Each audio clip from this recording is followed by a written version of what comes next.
बोलो भोले बाबा की जय, भोले भंडारी की जय, महादेव की जय, महाकाल की जय, जय शिवजी महाराज की जय। आज मैं आपको जो कथा सुनाने वाली हूँ वह है भीलनी की भक्ति। बहुत समय पहले की बात है। विंध्याचल के घने जंगलों के बीच एक आदिवासी भीलनी रहती थी। नाम था गंगा। उसका जीवन बहुत ही साधारण था, लेकिन हृदय से ईश्वर के प्रति असीम प्रेम था। उसने कभी किसी मंदिर की मूर्त नहीं देखी थी, लेकिन उसके मन में एक आकृति बसी थी। जटाधारी, नेत्रधारी, एक हाथ में त्रिशूल, शरीर पर भस्म लगाए एक शांत लेकिन शक्तिशाली देवता की। उसने अपने आसपास के जंगलों में पत्थरों को जोड़ जोड़कर एक शिवलिंग जैसा आकार बनाया। वह रोज सुबह उठकर जंगल से बेलपत्र, फूल, जल और जो कुछ भी मिले वह लाकर उस शिवलिंग पर अर्पित करती। उसे शास्त्रों की विधियां नहीं पता थी, लेकिन उसका प्रेम सच्चा था। एक दिन कुछ साधु जन जंगल में भटकते हुए वहां पहुंचे। उन्होंने देखा एक भीलनी बिना मंत्रों उच्चारण के, बिना विधि विधान के शिवलिंग पर मांस के टुकड़े, पत्ते और जल अर्पित कर रही है। उन साधुजनों को बहुत ही क्रोध आया। उन्होंने उसे डांटा, अरे दुष्ट, यह क्या कर रही हो? यह पूजा नहीं, पाप है। भीलनी ने नम्रता से हाथ जोड़कर कहा, मुझे पूजा पाठ नहीं आता है, लेकिन मुझे इतना पता है कि ये भगवान मेरे पिता जैसे हैं। मैं उन्हीं से बातें करती हूँ, जो मेरे पास है वही अर्पित करती हूँ। मुझे उनके बिना कुछ नहीं चाहिए।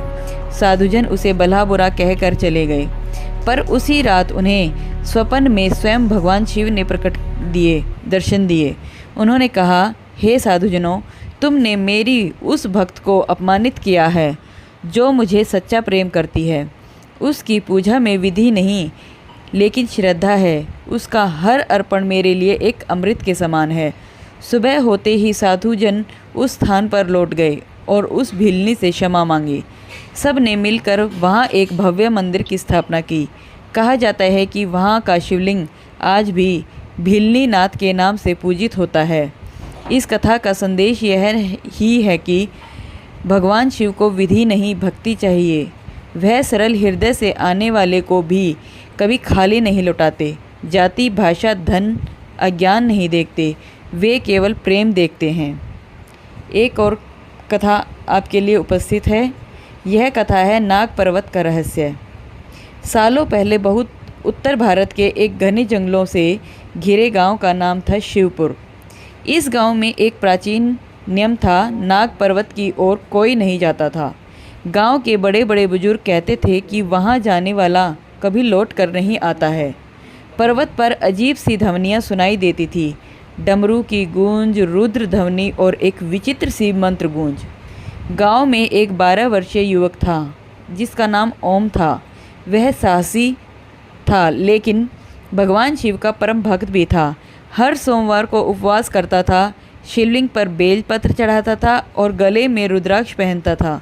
लेकिन उसे एक बात हमेशा खटकती थी, क्या नाग पर्वत में भी वाकई कुछ है, या ये सब डर फैलाने वाली बातें हैं? ऐसे प्रश्न उसके मन में उठते थे। एक रात महाशिवरात्रि की रात थी। ओम ने प्रण लिया कि वह नाग पर्वत पर जाएगा और वहाँ के रहस्य को उजागर करेगा। ओम चुपचाप चल पड़ा और जैसे जैसे वह नाग पर्वत की ओर बढ़ा, ठंडी हवा और भारी होने लगी। चारों ओर गूंज रही थी हवा। ओम नमः शिवाय, ओम नमः शिवाय की हवा चारों ओर गूंज रही थी। उसने देखा एक चट्टान पर त्रिशूल खुदा हुआ था। उसके आसपास नागों के छिलके थे और एक शिवलिंग काले पत्थर का, जिस पर कोई नियमित पूजा नहीं होती थी। अचानक तेज हवा चली और एक विशाल काले नाग ने ओम को घेर लिया। ओम डर से कांप गया, लेकिन उसने अपनी आंखें बंद करके ओम नमः शिवाय, ओम नमः शिवाय का जाप करना शुरू कर दिया। जैसे ही ओम के 108 बार मंत्र ओम नमः शिवाय के पूरे हुए, चारों ओर रोशनी फैल गई। नाग अदृश्य हो गया और महादेव जी स्वयं ही उसके सामने प्रकट हो गए।